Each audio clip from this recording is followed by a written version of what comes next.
All right. It says we're live, but we don't trust StreamYard until 15 to 20 seconds in. Somebody give us a 2x4. Local Prepper was here. He was early at 7:35. Forrest in there. Greg Skeens is in there. Let's see what Forrest said.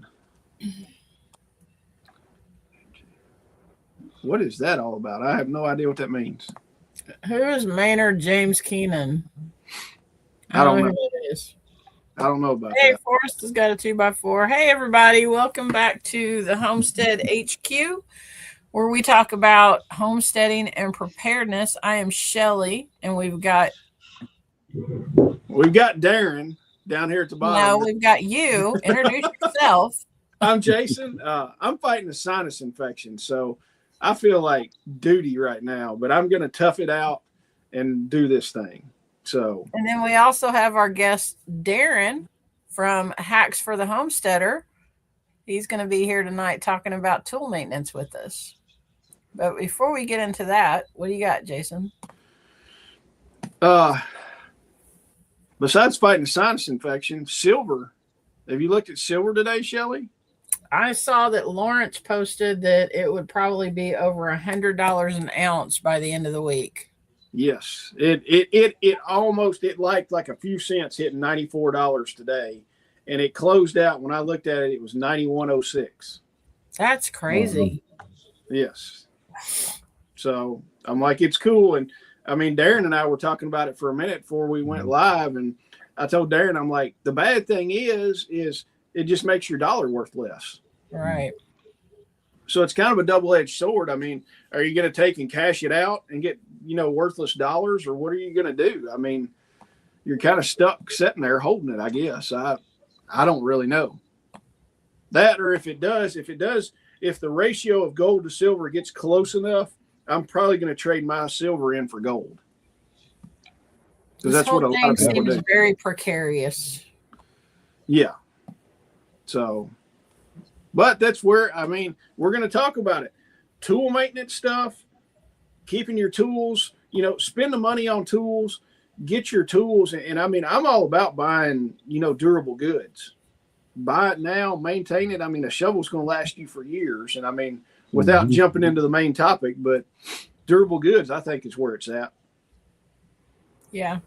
But other than that, I've been shipping orders out and doing all that kind of fun stuff. I had somebody bought an OSHA kit the other day, and the OSHA kit I've got was not the right color, the box, so I had to order one, paid extra for the shipping, and then FedEx lost it for like 3 days. Oh my God. Yeah. So then finally it showed up today after I talked to Habib at FedEx, and I was like, dude, I want my money back. And he was like, well, you have to wait until you get the orders delivered to get your money back. And I was like, that's BS. I was like, cool, I'll call you on Wednesday, or I'll call you on Thursday when I get it delivered. But it finally got here, and it was not beaten up. So I got it packed and sent out, and sent it a little expedited so the person will get it a little sooner. So yeah, I fought with FedEx on that a little bit. So look, Darren's son showed up. Hey. So it's Daniel. Is that Daniel? Yep. Hey, Daniel. I saw that Daniel has a new girlfriend. What? Mm-hmm. You talk to him about that. He put on his Facebook relationship status that he's in a relationship. Uh-oh. And we were all like, congratulations. Excited. Wait, Patty said. Patty's on there too. Oh. So, all right. Well, Shelly, what have you been doing? How many vanilla wafers are you up to a day on feeding Ginger? I'm doing about like a box every other day, something like that. All right. I don't give them to her every day. All right. But so it's utter chaos on our farm right now because the day before we butchered our hog, which was like, I don't know, right after Christmas, the weekend after Christmas, our big pig, the one that we're going to process him too, but he's still intact, and so we're probably just gonna make dog food out of him. But he somehow got out of the pen, and then he broke into the pen where Miss Piggy and her, son or whatever were there at. And so he got them out too. So we've had pigs running around our field and with the cows and the sheep, and nobody bothers anybody because it's a big enough area. It's like no big deal. But we're trying to get the pigs back up where they're supposed to go. So Randy's been working on that. The pigs have been like the big pig that needs to be processed. He's been sleeping in the sheep hut, and the other two have been sleeping in the cow shelter that we built. And so all the other animals are standing around looking at us like, why are these pigs in our area? And we can't, every time we try to get the pigs into the place that they're supposed to be, Ginger and Calvin are there. Well, and so Randy's trying to lure them up there with feed, and Calvin is like knocking into Randy, trying to get him to give him the feed. I mean, it's utter chaos. So Randy has everything out there, like the fencing and everything staged. Once we get them in there, we're just going to be able to pull up the fencing and everything's going to be fine. But Calvin and Ginger are just not making it easy. And then, the sheep follow the cows around wherever they go. So it's just been a little chaotic around here, but we'll get it figured out. It'll be fine. You just need to tie Ginger to a tree. Well, I told Randy, I said, it doesn't matter if Ginger and Calvin get up there because we can lure them out with vanilla wafers. It's not going to be that big a deal. All I got to do is shake. Actually, I can stand at my back porch and shake the box. And if she's down in the pasture, she comes running. Yeah. I mean, it's like she's a thoroughbred or something. She's like galloping up through the pasture to get up to the backyard to get vanilla wafers. Oh, yeah. So she's a vanilla wafer tramp, that's for sure. She is. And man, it's crazy, but she will headbutt the fire out of Calvin if he tries to get a vanilla wafer. Oh, yeah. She's like shoving him out of the way because I'll throw some out on the ground. She'll eat them right out of my hand, but Calvin won't come up to me. So I'll toss some out on the ground for him where he's at, and she just shoves him right out of the way. Even though I've got vanilla wafers in my hand for her, she sees the ones on the ground, and she's like knocking him out of the way so she can get his too. I'm like, you are not being a good mama right now. And she's like, she don't even care. Yeah.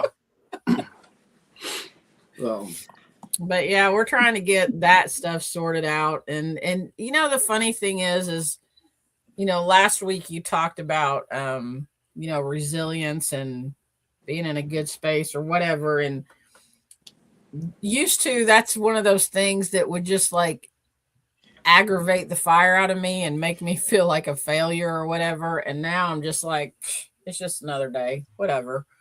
Like there's always something that's going to happen. There's always something that's going to go wrong. There's always problems and mistakes and all of that kind of stuff. And I am so over it. Like it's just another day on the homestead, right? Oh, yeah. I mean, well, the other thing, when we get done with this, I got to run down and check on the sheep because I know just as soon as it turns bone chilling cold like it has, they're going to be like, hey, it's a great time to have a baby. Let's pop our black one, our black sheep, she looks like she's getting ready to bust. And I'm like, do it now. The weather is warm. Well, today it turns off cold. Yeah. When I came home from work, I saw the blonde one laying out in the field. And I told Randy, I said, she's like laying out in the field. I don't know. She wasn't like laying on her side or anything. She was just kind of, sitting out there. But I said, I don't know if that means anything, but we may be having babies soon. I don't know. I'm just like, and it's supposed to like snow this weekend. Come on, guys, do it when it's warm. What is wrong with you? They don't want to. No. They're like, our body's going into distress. We should do it right now. We just had 2 baby goats this afternoon. Right today when it changed. Yep. Oh yeah, they do it every time. So we're probably getting ready to get the weather that you have now. I imagine. Oh, yeah.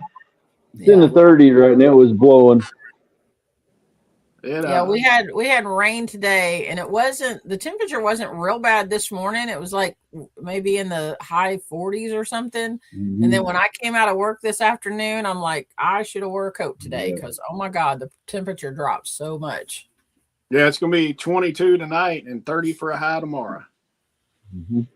Yay! Hey, before we get into this, I wanted to share with everybody. If you come to our festival. If you've been to any of our festivals, actually any of our festivals, Leslie is our herbal chick, and she comes and teaches. She's taught at every festival that we've done. We met her at the first one, and she's been amazing. We love her. She's an amazing herbal teacher. She is doing classes. She does monthly classes that you can go sign up for. And this last year, was the first year that she had like these tiers of classes that she taught, and I was blessed enough to be in one of them. If you all, it's like a subscription thing. If you go to Patreon, you can see the different levels of classes that she has. And her thing on Patreon is School of Earth and Awe. And that's all spelled out, and awe is AWE. If you don't understand what I'm saying, School of Earth and Awe. But the classes that she does, you get to be on a monthly live call with her, and she sends out information every month. She has a forum for you to ask questions. She does that that monthly call for you to be on there, and she teaches, and it's very interactive. And actually from this last year, we wrapped up the year this last Saturday. I went to Nashville, and we did like an herbal foraging walk kind of thing through one of the parks down in Nashville. And we went back to her place, and she, we talked about a bunch of other stuff. She introduced us to some things. We had lunch there. It was just an amazing time. It was really, really it was a lot of fun. But I recommend go and check out her Patreon and check those out, because she is a wealth of knowledge, and you will learn all kinds of things from her. So just go check that out and show her some love. Well, and hit the like button, just like the Hatfield said. Yeah. I just looked up and I saw Forrest in there. Forrest is not going to have to worry about having any lambs this year, I don't think. So why? Forrest sent me a video, and the title of it was, "Do you think my sheep are gay?" So he had 3 of his rams that were doing little purple hair, rainbow flag and stuff. And I was like, yeah, wow. I was like, don't think you're going to have to worry about lambs this year, Forrest. So, okay. So does he not have any ewes? Is he confusing them? He's got ewes, but I don't know if he got these dudes from California or what. Maybe he doesn't have them in the same pen together. I don't know. So you're supposed to put them in the same pen together, just FYI. Yeah. It's not, as long as none of them drop the woolite, they're all good, I guess. So. Drop the woolite. You're a dork. God. I'm getting old. You got to tell dad jokes. You can't tell dirty jokes anymore. Yeah. At least not on the internet. Hey, you want to know a fun factoid? Sure. Wombats. You know what wombats are, right? Yeah. Mm-hmm. They make cube poop. So is their butthole like square? It says that the reason is because in their intestines, their muscle contractions are uneven. So when it comes out, it's cube shaped. They have cube poop. That doesn't sound like a fun turd to get out. I thought that was funny. It is kind of funny, but it's like, hey, watch, I'm going to crap some dice. Time to roll the dice. Like, hold on. It makes you wonder if, like, out in the outback, there's all this petrified poop laying around, and people come up on it, and they're like, "Is that dice?" Yeah. Like, hey, hold on another minute. Let me eat something, and we can play Yahtzee, everybody. God. All right. Well, this is totally went downhill. You want to hear the news story? Yes. It's got a Christmas feel to it. All right. So Stephen Pavlik, 63, of Stuart, Florida, is facing charges of aggravated assault and resisting arrest after his stint as a Salvation Army bell ringer went very much awry on December 23rd. Pavlik was stationed in front of the Publix store on Canner Highway before drunk ringing and belligerent tidings and assault took him from bell duty to booking blotter after a full-blown charity tirade. It says, having become intoxicated during the course of his charitable work, Pavlik began confronting passerbys who informed the public store manager. When the manager came outside to discuss the complaints with the inebriated volunteer, Pavlik attempted to impale him with the donation kettle tripod. Then he fled. The manager was uninjured and Pavlik was arrested at his home. God almighty. I know, right? Where do we want to go on that one? I mean, there's... Well, I mean, when I read that, I was sitting there thinking, okay, think of the progression of that day. You know, that he was like, had good intentions of getting up and going and ringing the bell for Salvation Army and all that kind of stuff. But somehow he got on this whole drunk whatever, and it just escalated into that mess to the point that he's trying to impale the store manager with the tripod.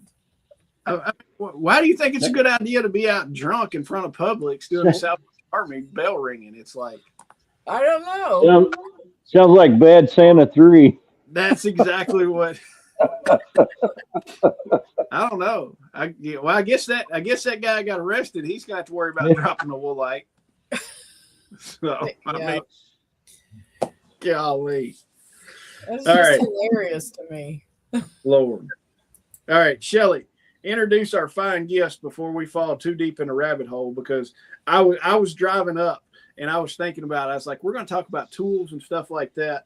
And I like old tools. And then I start giggling to myself because I'm thinking of, stupid stuff to say. And it's like, I was like, yeah, an old hoe's better than a new hoe.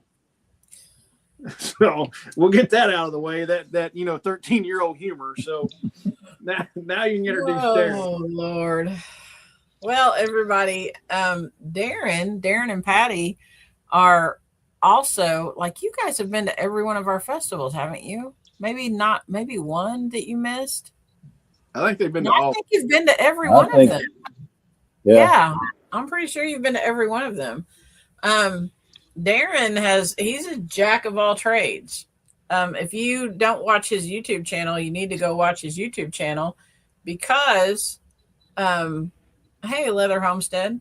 Darren, his whole YouTube channel is called Hacks for the Homesteader, and he teaches hacks for your homestead. So easy ways to do things, all that kind of stuff. Darren is the guy that when Randy and I are trying to figure out something that we can't figure out, we call Darren. If Darren can't fix it, it can't be fixed, period. So, and all of his community out in Kansas, they will be the first ones to tell you, if Darren can't fix it, it's broke for real. It can't be fixed. So without further ado, we're so glad to have you. Can you give us a little bit of background about yourself? Well, thank you for having me. Background. I guess growing up, I was always trying to have a tool in my hand. Them little metal sets that you get for Christmas that has a real saw and a real hammer and all that? Oh, yeah. The old kids might know. Well, I used it to cut the legs off of a new couch. I used a screwdriver to have a box stand spread all over the floor. And this was before I was 6 years old. So I've always had tools in my hand. I went into the Air Force. I was an aerospace ground equipment mechanic. I raised a family and paid the bills on an automotive mechanic salary. And what else? It's just, always working with tools. And over the years, I've learned to start using some of the older tools that, say, my great grandpa used, and how to use them. And man, those things were built to last.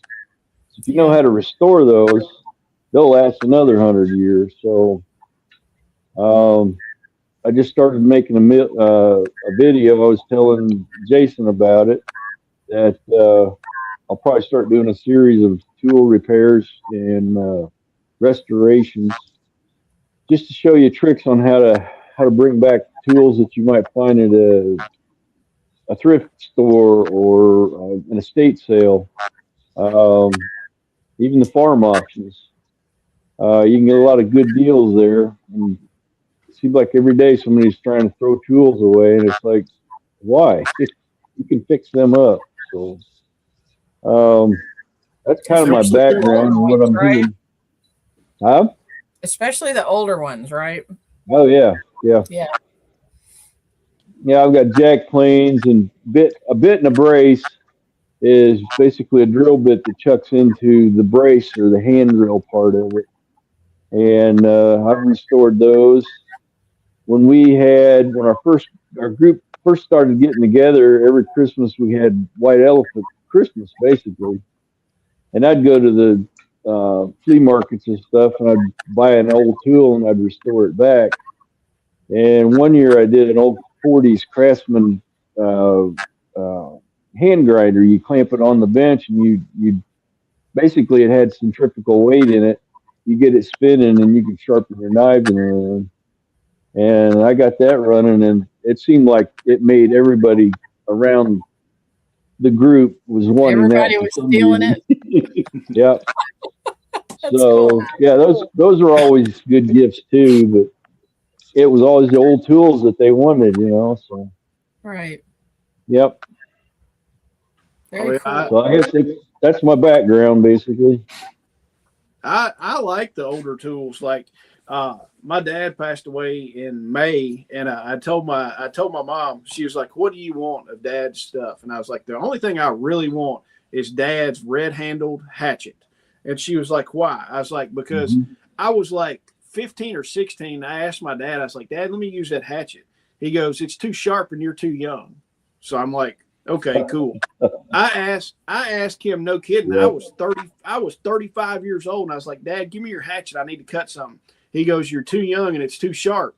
And I looked at him, I said, "Hell, how old do I have to be to use this hatchet?" He goes, "I'll tell you." And I'm like, okay. So my mom gave me that hatchet for Christmas, and it's sitting upstairs, and I'm like, I'm going to keep this thing forever. And Awesome. I forgot the brand. I forgot the brand of it. I looked, and those things are selling, just the heads are like $200 for just a head. Yeah. And I'm like, this is cool. I was like, I'm going to keep this thing forever and give it to my kids. Yep. All right. How do we want to start it? I know you've done all kinds of stuff. I know you got some outline, but I know you could talk without an outline. But if you're I would say probably when you get a thrift store or auction tool, it's rusty. So how do you get rid of the rust? And I've seen guys using electrolysis. They'll run electric through saltwater vinegar, but you can actually drop pruning shears or whatever in a vinegar, a container with vinegar, and within 24 hours you'll see a drastic difference of where that rust is going. Just with vinegar by itself. Just vinegar by itself, and it doesn't matter if it's apple cider or distilled white vinegar. But it'll cut that loose. Videos where people will like hook it up to electricity or something to get the rust off of it, but you don't have to do that. No, you don't have to. And if you do that, it's what is it? A half a gallon to 2 tablespoons of salt. And then what you'll do is you'll put the negative side of your battery charger. And almost everybody has a battery charger for their vehicle chargers. And hook the tool to the negative and then the positive you want to put on a rod or something, then that just goes into the solution. And what it does is it runs through that salty vinegar, and it'll flow from positive to negative, and break off or eliminate that through chemical reaction, the rust off of the tool.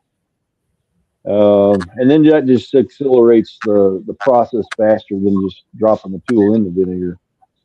Gotcha. But you'll get the same effect. You can actually do electroplating the same way with a battery charger. Depends on what I'm looking at doing. You've seen chrome plating or nickel plating, gold plating. You'll take the compound, like I'm looking at doing the feet on my old wood cook stove from the 1800s.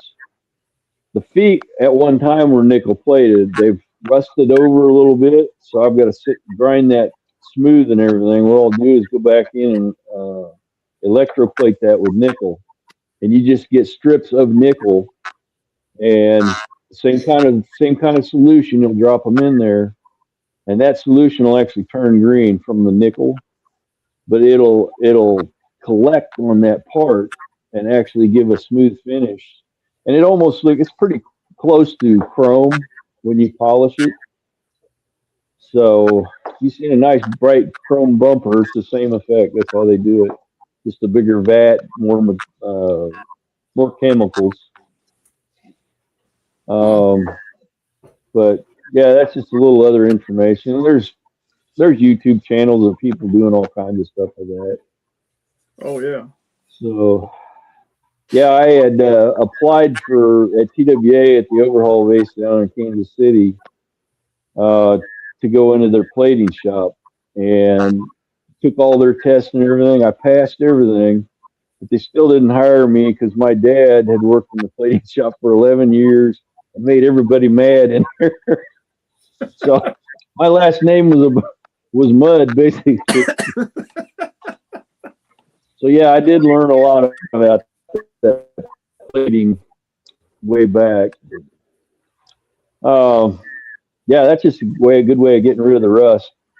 If it's really flaky, you'll hit it with a Wizzy wheel on a like 4.5-inch grinder to knock a lot of that off.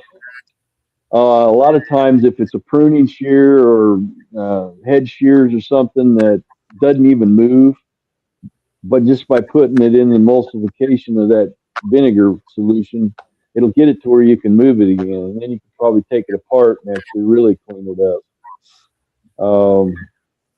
And then that's the same thing with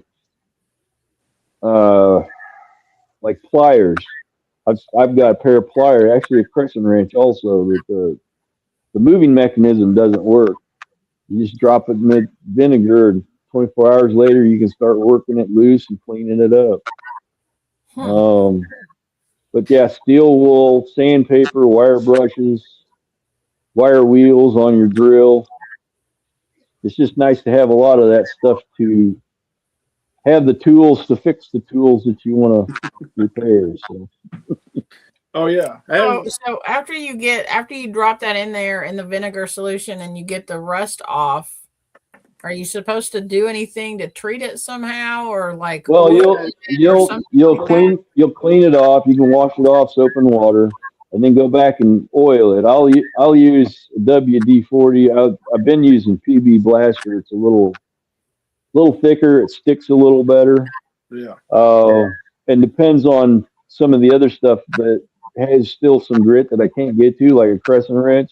I'll actually put grease in there, and that grease will collect the stuff. And over time, you go in there and wash it off with diesel fuel or something, and then hit it with a light oil. And by then, it's back to smooth and working again. So, yeah, just the light oil, keeping it. If you keep them lightly oiled, one of my tricks for my mechanics toolbox was all that stuff I'd lay carpet scraps in the bottom, cut to the drawer side. So as the oil transfers to that carpet, it's always, if you move it it shifts around a little bit in there, and it's actually keeping everything oiled inside the drawer as you're going through your week or whatever.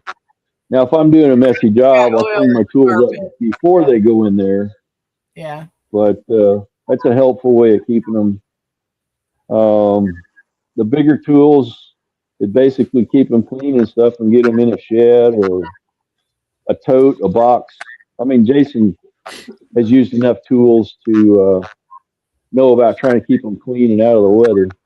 Oh yeah, you got to keep them. I hate having stuff outside. That's one of the reasons I bought a enclosed trailer, is to have a tool trailer where it's like everything's inside. I don't have to worry about moving stuff in the bed. And it, like, you know, my tile saw the other day, I was doing some tile at my brother's house. I had the tile saw setting out, had it water in it and everything. And I didn't want to dump all that water right there in my brother's driveway. So I just threw it in the bed of the truck, left it in there and forgot about it, and took it out the next morning. And it was just a solid brick of ice. And I'm like, it's fine. It'll thaw out and be okay.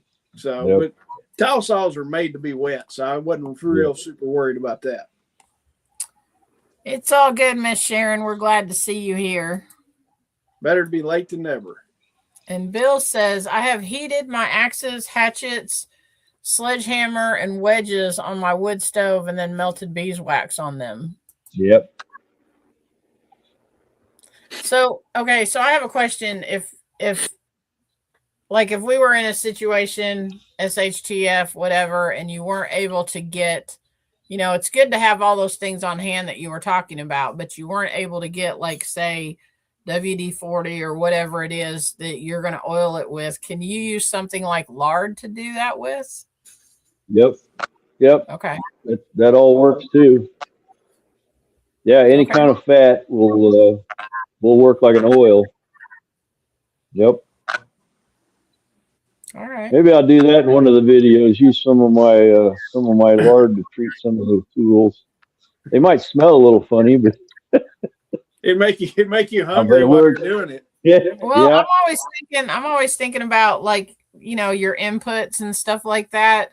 You know, I'm like, when you're talking about things that you got to go buy at the store, and I know, like, I when Billy talks about, you know, 2 is 1 and 1 is none, I think about that all the time when it comes to the resources that we need to, you know, have around here. Mm-hmm.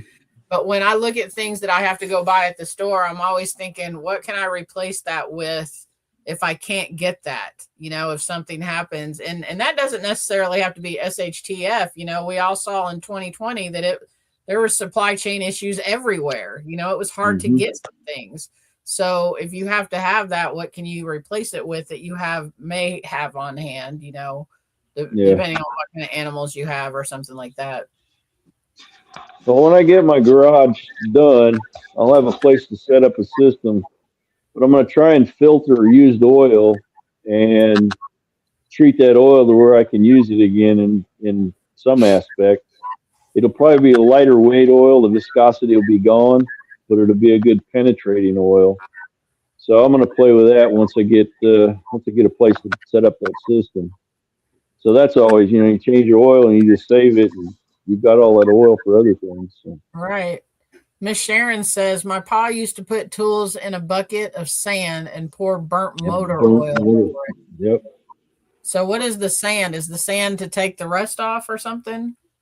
It gives it a porosity to hold that oil there instead of it just cooling down. Oh, okay. It's basically, you're pushing that oil up into the higher parts of the tool, and it stays there instead of all draining down. Gotcha. Okay. So yeah, that's a good medium, would be sand. Yeah. The Homestead twins are here. All right. Wonder how cold it is up there in Michigan. I don't even want to know about that. Mm-mm. Bill says animal fat is a rust prohibitor as long as it's salt free. Yep. Mm-hmm. All right. So we tell our pigs don't eat the salt, and then we can use you for another purpose. So I'll tell you, I do. I go out and buy, like if we run to the flea market, I always look at all the booths that have the old tools and stuff like that. Mm-hmm. And I always come home with something. I mean, I've got probably one of the coolest things. I've got an old hand riveter. Like it looks like a riveter like you would use. You know how they put rivets on like Levi's? It would be something like that. And I'm like, that's pretty cool. So I've just got it sitting on a shelf and stuff. And then one of the kids at church asked my wife, she's like, does Mr. Jason have me like a plane and a brace and bit set and a couple other things and a draw knife? And Whitney texted me and she's like, do you have this stuff? And I was like, yeah, I've got it sitting down in the shop. And the kid needed it for some historical thing. So I let him borrow it. And she's like, why do you have all that stuff? I was like, I buy crap all the time like that. Mm-hmm. But what, Darren, tell us some of the stuff. I mean, it kind of gets off maintenance, but tell us some of the stuff that you think somebody should have on a homestead if they're worried about not having access to power and stuff like that to do tasks that you do right now. Well, I guess the past, I don't know, 5-6 years, I've been playing with like the bit and brace, learning how to do joints with pins. You'll do a mortise and tenon and then pin it. That's how they used to build old barns and everything. And that doesn't go in. So, if you want to have anything when the power goes out or where, is gain that knowledge to be able to build without power tools. But yeah, having a good set of bits and a brace, a hand drill. I probably got a dozen hand saws, different pitch teeth and all of that for finish or a rip saw for cutting coarse cuts. The plane you can actually round off edges like a router would be. I've got a spoke knife. I've got 3 different draw knives. We're starting to get into the stuff like the divoting tools, the chisels for dugout stuff. What you use a fro. I forget the other name of it now. Anyway, it's a different kind of mallet, wooden mallets. How to make those mallets. So yeah, once I get my wood shop cleaned up to where I can work in there, I'll start building some of these older tools. And I know I'll have video content for those. But having a good shovel, a pickaxe is great for roots and gravel, rocky ground. Oh, garden tools. A good hoe, a potato hoe would be good to have. And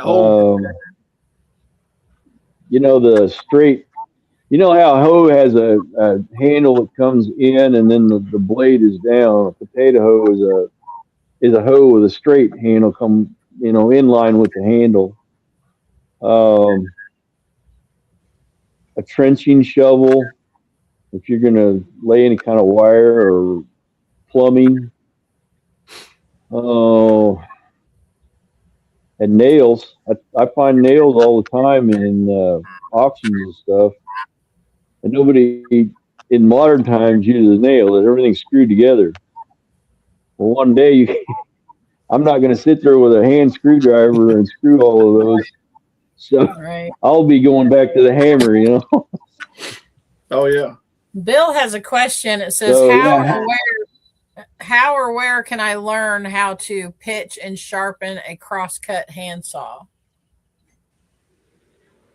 Oh, I have a friend that learned how to do that. Her name's Erin. She's over in West Virginia now. I'll have to get a hold of her and find out where she learned that. But if you really want to go to a good festivals down there in Texas, and they actually build a full-on barn every year over that week, and it's all old joints and pins and all that. And at the end of the week, they raffle it off, and whoever wins it, they take that barn down and they can go home with it. But That's you'll cool. learn all the old tool maintenance, all the ways to take care of saw blades and crosscut, 2-man crosscut blades and stuff like that. I haven't been down there yet. I want to make it a trip down there sometime. I may pass through and stop at William Bond's place before we go down there. But that's supposedly a full-on functioning community all year long. The people that stay there, live there, and everything, they have trade and all that with the local town people and all that. So apparently, it's a big deal. Off the top of my head, I can't tell you the name of it right now, but I can find it. That's pretty cool. That's one of those things. And I've had people ask me before on how to set the teeth and stuff like that. And there was an old man that I knew, and I don't know if he's still alive or not, but he told me, he was like, I can show you how to do that stuff, and I just never took advantage of doing it. Yeah. So. Yeah, I know the and how to do it. I just haven't done it yet. And it's all feel. It's once you get everything cut, what you want on a crosscut saw is you've got your blade, and as they end in teeth, the teeth come out. It's got to be a millimeter or less on each side. Every other tooth is staggered.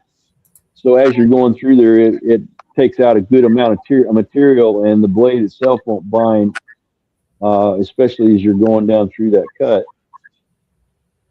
And triangle files, I've got a toolbox that's 18 inches, 20 inches wide, the drawer, and it's full of files, different kind of files, hand files. Oh yeah. And those are great for sharpening all kinds of stuff. And then I've got regular stones, sharpening stones, to put a good edge on stuff. We just broke down this year and bought a little belt sander for knife sharpening. How do you like a modern. I like it. It really is nice. I've thought about buying one of those, but then I've read where it's like you got to watch and not get the blade too hot, or you lose the temper on stuff. Yeah, you can. So I was a little nervous about it. I think it goes up to 3,000 grit on the belts, so you can polish it. I don't know. I'm still tempted to buy one. We might buy that before the next pig class. Yeah, I'm gonna buy one of those. And that, hey, we've got the pig class coming up March 21st down here in Bowling Green at my place. Run to the website, look at it. You can get your ticket there. That's March 21st for the pig class. The sheep class, we're going to have one of those in April. It's April 11th at my place also. But Miss Sharon will probably put the links up to get tickets for those things. Bill says, I have a block of 2x4 full of small files similar to old jeweler's files. Oh, yeah. Shoot, yeah. Well, Darren, what else? I've got one other question that you might want to address on people. How do you store, like you're out and you're digging a trench, or you're out working in your food forest doing something like that? You've got your loppers out there, you've got a pickaxe out there, you've got your shovel, you've got your rake. Do we just need to go take those things and throw them in the shed and walk on into the house? No. In fact, I built 2 horizontal garden tool racks that my little short sheds, I had it in a barrel. You go to pull a hoe out and you're halfway out of the barrel and it hits the roof of the shed. So you can't get that out of there. So I put them in a horizontal pattern, and it keeps them off the floor, off the moisture. And if you've got edges on them, that it keeps them sharp. So they're not in a barrel banging around and all that. So, yeah, having a storage system for every tool you got in one way or the other helps immensely. That and clean them off too. Don't leave all the mud and everything caked on those things. I've seen people do that, and they'll just take that shovel. Plumbers are the worst. They'll take that shovel and just throw it in the bed of the truck, and I'm just like, damn, you're hauling around 10 pounds extra mud on that shovel. Yep. Whoa. Oh, I'll fix it, and they beat the dry dirt off of it, and go. It's like, well, now you're bending it. Yep. You're fatiguing the metal. Oh yeah. What else have you got, Darren? I know you got a whole thing. Tell us some more tricks and all that good stuff. We're gonna let you talk. You're the expert on this. I guess the next best thing would be the let's see, we covered sharpening a little bit. Most everything old school had a wooden handle on them.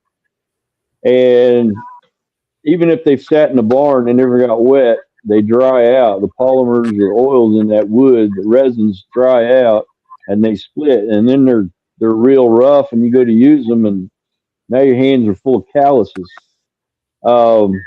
If you'll take and sand those down, just 150 grit, 200 grit, whatever, sand them down so that they're nice and smooth, and then get as much linseed oil in there as you can. You can actually melt a beeswax and linseed oil mix, and get those back in there. That wood will continue to work for you. It won't give you blisters. And my problem is to get that far, and I try and use them one day, and the head breaks off of the shovel, or the handle, the wooden handle on a rear handled shovel or something will break out, and that wood dries out so bad it just gets so brittle it falls apart. So if you keep it oiled, that will help. A lot of the long handle tools I've seen where guys will mount a toilet flange onto a base, and they put a cap on it and a piece of PVC, and they can fill that thing full of oil and put the handle down in there. And if you've got any sticking out, they just brush up to the head of the tool or whatever, and keep doing that as that's soaking in there. Huh. Yeah. You can pull it out and wipe it off, and it has had time to saturate all the way to the core of that thing. Yeah. So that's another good idea to be able to do. If anybody has a lathe, well, the poor man lathe would be a drill press. Instead of your parts horizontal, you're actually working it up and down. But you can take tree branches and make replacement handles that way. A lot of times you'll have to cut the bolts. So having all thread and cap nuts on either side of it will actually give you a handle or fix a tool that doesn't have one. I've seen those a lot in thrift stores, missing handles, just no bolt or anything. It's just useless to somebody, but somebody that wants to put a little time in it, they can fix it up again. Oh yeah. So I mean, you can wooden hand that stuff up cheap. Yep. What was the last one I saw? I saw a pallet full of garden tools for $3. So Wow. yeah, the farm auctions are pretty cool. Oh, I love going to farm auctions. I find stuff all the time. Mm-hmm. I got to watch going to too many farm auctions because I come back with all kinds of stuff. And then my wife didn't need, right? Yeah, she was like, "Why do we need this?" And I'm like, "It's pretty cool. Why don't we need this?" Yeah, I'll find a use for it later. Yeah, so we'll eventually do it. Oh, Bill says the definition of trivial is useless information. Yeah. Yep. Yeah, I mean, putting handles and stuff. It's like we talked, before we got on here. A lot of people don't know how to put a handle in something. If you break your hatchet, they're just like, "Oh well, I'll go buy a new Gerber one at Lowe's or something." When you've got probably a perfectly good one, and you just need to go get you a new handle at the hardware store and put the thing in. It's not that complicated to do. Right. So, I mean, So I've if you had to make your own handle, is it better to use like seasoned wood or what's the best? You could. I try and use a little bit. It's if I cut limbs off of trees for my firewood, I'll save the ones that are decent handle size that are actually straight enough. And if they're green, I'll give them 6, 8, maybe a year to cure. But then you debark them, and then you've got them blanks that you can store for later on. Because once they're debarked, they harden up, they cure right there. But you would be looking at like hickory, right? Yeah, hickory, an ash. I've got walnut and oak here, red oaks and pin oaks, and those are all good hardwoods. I've seen some people use maple. Maple's kind of on the softer side, I think. Maple will probably work better for short handles, screwdriver handles, chisel handles, stuff like that. But yeah, you don't want them real green because then if you make the handle for whatever and you put it in there and you get any kind of shrinkage or warpage, then it's not as functional as it would be. You want it to dry up enough to where, okay, that's straight enough. I can use that on this tool. So. Yeah. Well, some black locust would probably be pretty good. Oh yeah, hedge and locust would be great. That stuff would never rot. You can leave that thing outside, and it wouldn't be anywhere. And the Homestead twins farm auctions are where there's a good deal to be had. 1,000 feet of half-inch cable for $120. I'd jump on that. Heck yeah! Shoot, I'd jump on that and just put it in the shop. So somebody's putting in a zip line. Yeah. He said he's planning on making a 1,000 walking feet. bridge with it. Oh yeah. Oh yeah. I think it gives That would Shelly be great. anxiety every time she comes down and sees all the crap in my shop, doesn't it? It didn't give me anxiety. You just got a lot of crap. Hey, I wait until there's good deals on stuff like the nails. I was in Home Depot several months ago. They changed the package on their nails, and they took all the nails and had them sitting out there at the end and marked them at like 75% off. And I'm like, cool, I didn't need a shopping cart, but now I need a shopping cart. I mean, I was buying like 1 pound boxes of nails for like 75 cents or something. So I just loaded a whole shopping cart and went and paid for them. Spent, I don't know, I might have spent $100. But I mean, there's nails for days, every different kind and everything else. So, all right, Shelly, what other questions you got? He's answered my questions. All right. I didn't make you have any more. Not right off the top of my head. Just don't put lard on your tools unless you've already eaten breakfast. Because then you'll be hungry all day. When I render my lard, it doesn't smell. Oh, yeah. Now bacon grease, that smells. Oh. But that'd be good. You put bacon grease on your tools and you're sitting over and licking on the axe or something. You're like, yeah, that guy's a window licker. He needs to put his mask on. So, oh Lord, it's been good. I've learned some stuff. I need to go to some more flea markets and buy some more stuff. I think it's cool to have, even if it, restore the stuff. And I think it's cool when you walk in people's houses and they've got like all these old tools just sitting on shelves, and it's like those things are pretty sweet. Darren, I wish you would set up a booth at our festival and sell these restored tools, because I think that you'd have a big market for that. Oh, I know there would be. Do I really want another job? Because that could turn into a job real quick. Yeah, for real. But Billy always told me when he got me started on this YouTube business is like you got you got so much in your brain. People need to learn just a piece of what you know. Um, You got a whole bunch of because knowledge in there. yeah, so that's what I'm doing, trying to share my knowledge, clone my skills, so somebody's got it when I'm gone. You know, Oh Right. yeah. so Wow. You're right, Bill. It is past my bedtime. Yeah.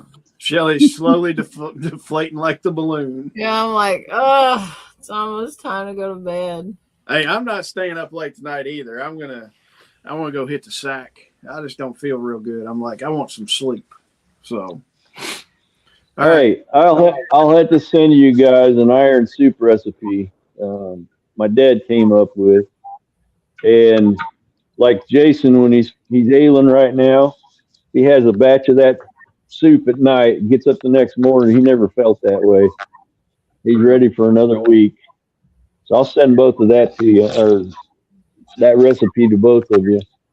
That works. And Yeah, that's it cool. it does. It's got a whole lot of different foods with sulfur in them. For some reason, it will get whatever bug is in you and run it out. So Really? Well, I swear by it. There's a lot of other people that have tried it, and it's like it does work. So. I'd be interested in trying that for sure.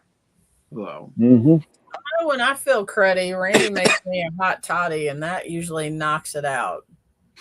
Mainly because it helps me sleep, you know, and then with the lemon and the honey, it just knocks all that stuff out. Yeah. wow. I'll try something. So, something, or I'd just take a big shot of moonshine and pass out. There you go. So, all right. I don't have anything else. Darren, you got anything else? Shelly, you got anything else? Well, we're kind of having a festival this summer. Kinda. Yeah. So you can go to the website and get tickets for that festival. It's mid July. What are the dates exactly?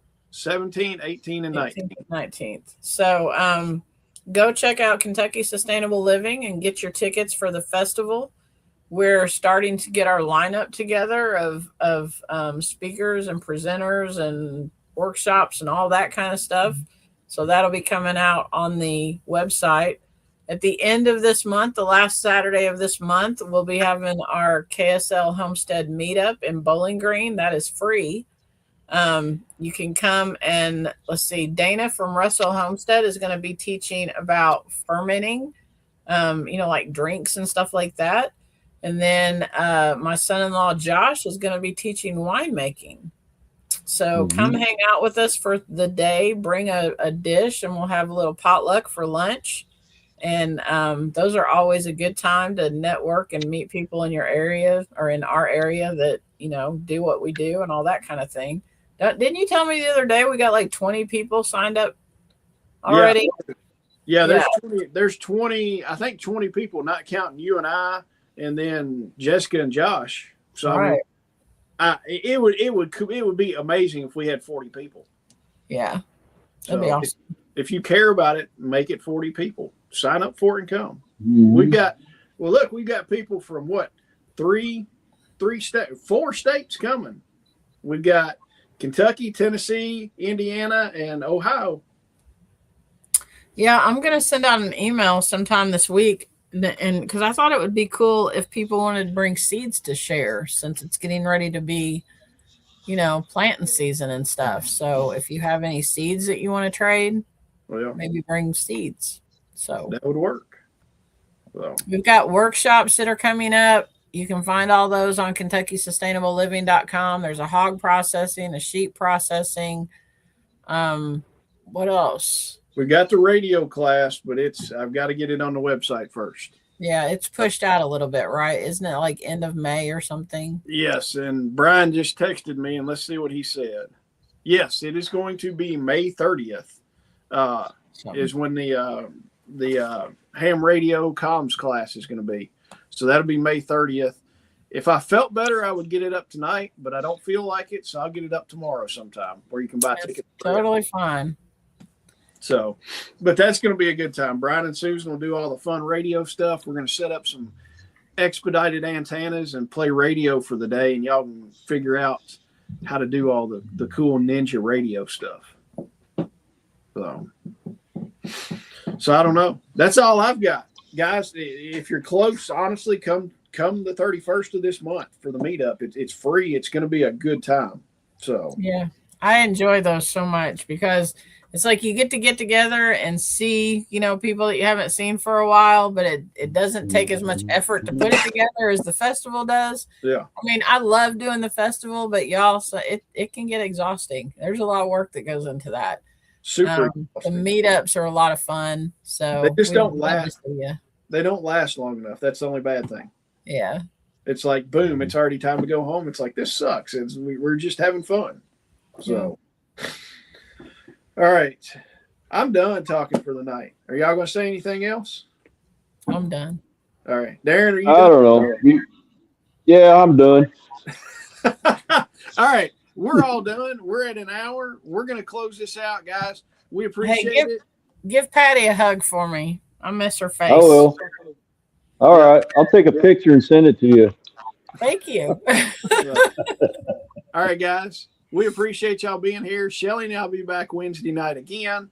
I will be back on Friday morning at 8 o'clock for Clickbait and Coffee.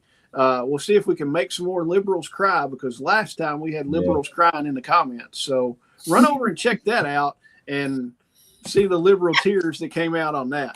So, guys, I appreciate it. I'll see y'all Friday morning. Y'all have a good night. Bye. All right.